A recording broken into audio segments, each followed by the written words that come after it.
Dear friends, आज हम discuss कर रहे हैं ऊंट से मुतालिक चंद मुहावरात। तो उनमें सबसे पहला है हमारे पास शुतरे बेमुहार। शुतर कहते हैं फारसी के अंदर ऊंट को, और मुहार कहते हैं जो उसको लगामें डाली गई होती हैं। तो बेमुहार जिसकी लगामें ना हो, ऐसा ऊंट जिसकी लगामें ना हो। ठीक है। इस ऊंट की कैफियत क्या होती है कि ये गुस्से में बिफरा हुआ ना अपने कंट्रोल में होता है ना किसी के कंट्रोल में होता है। तो बगैर लगामों के ऊंट, शुतरे बेमुहार, इसके मानी क्या हुए कि ऐसा फर्द जो किसी के कहने सुनने में नहीं, गैर कानूनी, गैर इखलाकी, गैर इंसानी काम करता चला जाए। वो शख्स भी हो सकता है, वो ग्रोह भी हो सकता है। उसके लिए बोला जाता है शुतरे बेमुहार, यानी अनब्राइडल्ड पर्सन या अनरिस्ट्रेन्ड पर्सन, अनकंट्रोल्ड पर्सन। और जो इस कैफियत में हो, कहते हैं कि समवन हैज रन अमोक। मुहावरतन इसे इंग्लिश में हम इस तरह से बोलेंगे।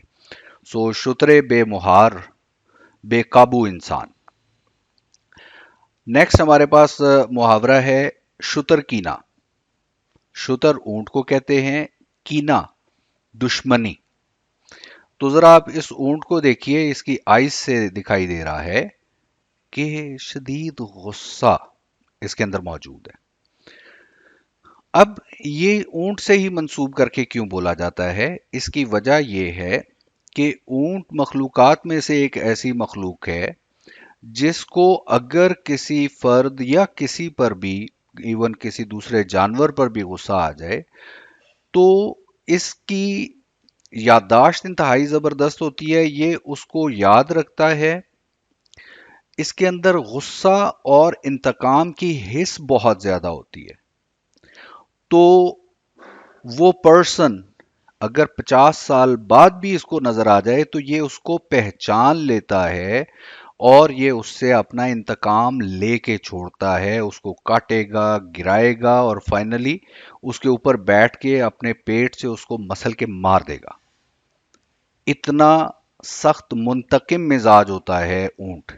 इसलिए कहा जाता है शुतरकीना। ऐसा शख्स जो इंतकाम परवर हो, उसके लिए कहा जाता है शुतरकीना। ऊंट जैसा कीना परवर, मुंतकिम मिजाज, सख्त कीना परवर वगैरह। तो इसको हम इंग्लिश में कह सकते हैं मिलिशियस पर्सन या मेलिग्नेंट पर्सन। सो शुतरकीना को समझने के बाद अब हमारे पास अगली ज़रबुल मसल है, खुदा जाने ऊंट किस करवट बैठे, या इसको इस तरह भी बोला जाता है, ऊंट देखिए किस कल बैठता है। तो इसको समझने के लिए इसकी पहले वजह तस्मिया में जाना पड़ेगा कि ये क्यों बोला जाता है। तो आपको आसानी से याद रहेगा, उर्दू में भी इसका इस्तेमाल और इंग्लिश में भी। एक कुंजड़ा था, सब्जी फरोश को पहले कुंजड़ा कहा जाता था, और एक कुम्हार।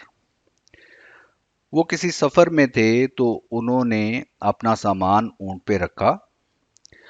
कुंजड़े का सामान ऊंट के एक तरफ था, यानी सब्जी ऊंट के एक तरफ थी, और दूसरी जानिब जो है वो कुम्हार के बर्तन वगैरह पड़े हुए थे। अब दौराने सफर ऊंट क्या करता था, गर्दन मोड़ के कुंजड़े की सब्जी में से कुछ ना कुछ निकाल के खाता रहा। उसको देख के कुम्हार बहुत मजे ले रहा था कि इसका नुकसान हो रहा है, मेरा नहीं हो रहा। लेकिन वो कुंजड़ा जो था बहुत समझदार आदमी था। वो बार बार बस यही कहे, खुदा जाने ऊंट किस करवट बैठे, या ऊंट देखिए किस कल बैठता है। यानी फाइनल रिजल्ट क्या होता है ये तो बस अल्लाह ही जानता है। यानी इम्कान ये था कि कुम्हार बचेगा नहीं, उसका भी नुकसान हो जाएगा। तो होते होते जब ऊंट और ये मुसाफिर अपनी मंजिल पे पहुंच गए, तो ऊंट जिस वक्त बैठा तो वो उस करवट बैठा जिस तरफ कुम्हार के बर्तन थे, और उस करवट बैठने के नतीजे में वो बर्तन काफी सारे उनमें से टूट गए। यानी फाइनली रिजल्ट जो बंदा मजाक बना रहा था दूसरे का, उसका अपना नुकसान हो गया। ठीक है।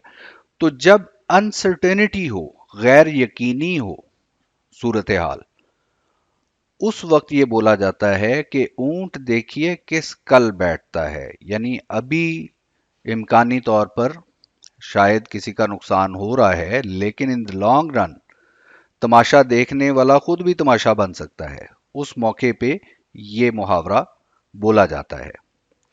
सो इसको इंग्लिश में क्या कहेंगे? The jury is still out। यानी अभी मामलात का हतमी फैसला नहीं हुआ, और हतमी फैसला होगा तो पता चलेगा क्या होगा। ठीक है।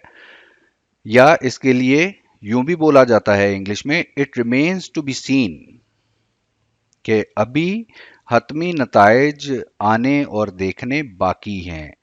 अनसर्टन सिचुएशन है, और इम्कानी तौर पर जो लोग फन बना रहे हैं दूसरे लोगों का, तमाशा देख रहे हैं, उनकी अपनी भी बारी आने को है। सो ऐसे मौके पे ये मुहावरा बोला जाता है, ऊंट देखिए किस कल बैठता है।